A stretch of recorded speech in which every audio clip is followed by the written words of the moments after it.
इस मंत्र में इतनी ताकत है कि आप जो चाहे वो मिलेगा। कहते हैं कि दुनिया में मन सबसे ज्यादा शक्तिशाली चीज होता है। अगर किसी चीज को तुम पूरे मन से चाह लो तो तुम उसे हासिल कर सकते हो। ये मैं नहीं कहता, यह सभी महापुरुषों का कहना है। लेकिन अगर यह सत्य है, ये सच है, तो हम जो अपने मन से चाहते हैं वह हमें हासिल क्यों नहीं होता है। भाई, कोई भी इंसान अपने मन में तो दुख नहीं चाहेगा, लेकिन वो रहता तो दुखी है। हर इंसान अपने मन से तो कामयाब होना चाहता है, खूब पैसा कमाना चाहता है, लेकिन फिर भी वह कामयाब नहीं होता। भला ऐसा दुनिया में कौन इंसान होगा जो अपने मन में यह चाहेगा कि मैं नाकामयाब रहूं या मैं पैसा ना कमाऊं। सोचने की बात है तो इसमें दो चीज निकल कर सामने आती है, या तो वह महापुरुष गलत थे जिन्होंने यह बात बोली कि मन से चाहे हुई चीज हासिल हो जाती है, या फिर हम गलत हैं। आज की पोस्ट में मैं जो कहानी बताने वाला हूँ उसमें आपको एक ऐसा मंत्र मिलेगा। उसे समझने के बाद आपको एक ऐसा मंत्र का पता चलेगा जिससे आप यह समझ पाएंगे कि अपने मन से कोई भी चीज कैसे करवाई जाती है, मन में किसी भी बात का बीज कैसे बोया जाता है। यह इस कहानी से आपको अच्छी तरह से समझ में आ जाएगा और इससे आप यह भी समझ पाएंगे कि आकर्षण का नियम, लॉ ऑफ अट्रैक्शन, कैसे काम करता है। कहानी छोटी सी है लेकिन बहुत ही गहरी है। इस पोस्ट को पूरा लास्ट तक पढ़ना तो ही आप अच्छे से इस कहानी का पूरा लाभ ले पाएंगे। तो चलिए कहानी शुरू करता हूँ और समझते हैं कि मन का मंत्र। एक बार की बात है, एक आदमी के जीवन में सिर्फ दुख ही दुख थे। वह जो भी काम करता उस बेचारे का वह काम पूरा ही नहीं होता। घर में आता तो घर में कलेश बना रहता, किसी से कोई मदद मांगता तो कोई उसकी मदद नहीं करता। ऐसा लगता था कि चारों तरफ से उसके ऊपर दुख का पहाड़ टूट पड़ा है। उसे समझ नहीं आ रहा था कि मैं इन दुखों से कैसे पार पाऊं। वह दिन रात यही सोचता रहता था कि अपने दुखों से छुटकारा कैसे पाना है। इसी कारण से वह रात में सो भी नहीं पाता था। उसकी आंखों के नीचे बड़े बड़े काले घेरे बन गए थे, जो इस बात का प्रतीक थे कि वह आदमी कितना दुखी है और कितना चिंतित है। कभी कभी तो उसके मन में आत्महत्या करने के भी ख्याल आते थे, लेकिन अपने परिवार की चिंता करके वह यह कदम नहीं उठा पाता। वह इतना दुखी हो गया कि उसने निर्णय किया कि वह इन दुखों से छुटकारा पाकर ही रहेगा। इसके लिए चाहे उसे कितनी ही मेहनत करनी पड़े, कुछ भी करना पड़े, चाहे अंगारों पर चलना पड़े, लेकिन इन दुखों से छुटकारा हासिल करके रहेगा।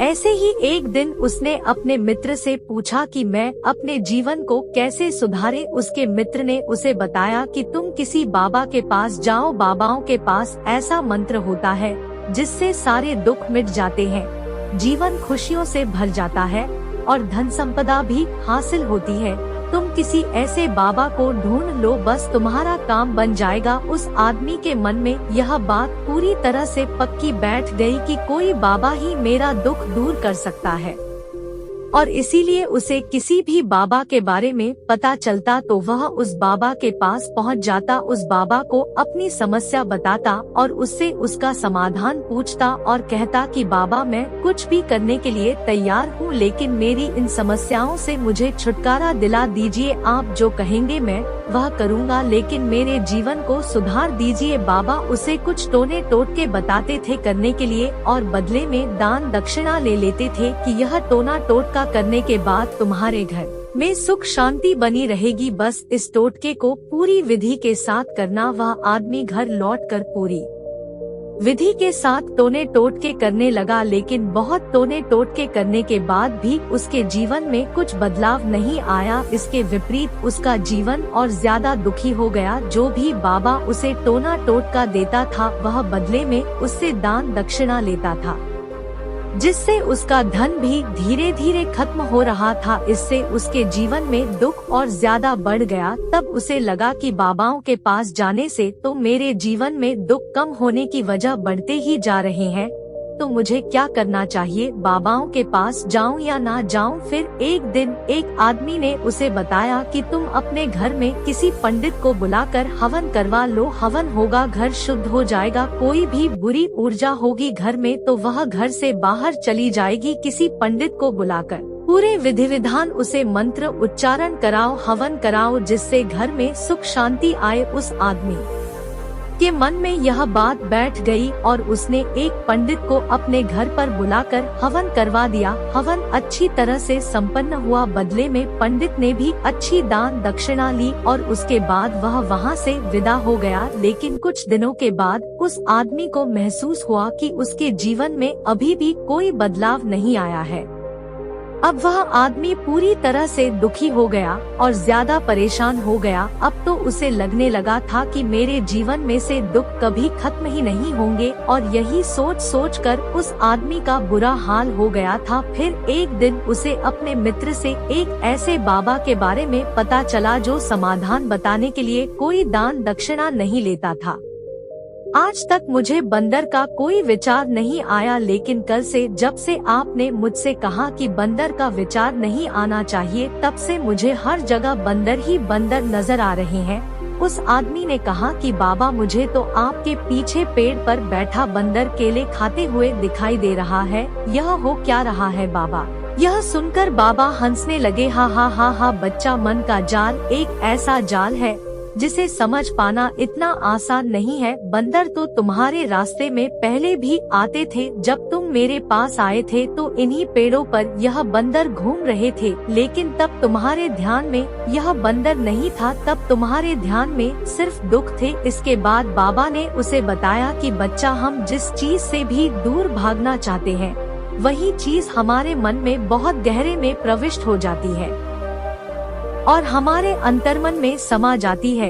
असल में हम जिस चीज से छुटकारा पाना चाहते हैं, उससे छुटकारा इसीलिए पाना चाहते हैं कि वह हमारे साथ बहुत गहरे से जुड़ी हुई है, और हम जितना ही उससे छुटकारा पाना चाहते हैं, वह उतनी ही गहरी हमारे मन में बैठती चली जाती है और आखिरकार हमारे अंतर्मन में छा जाती है। ऊपर से तो हम चाहते हैं सुखी होना कि मैं सुखी हूँ, हमारे होंठ भी यही बोलते रहते हैं, लेकिन हमारे मन में दुख समाये होते हैं।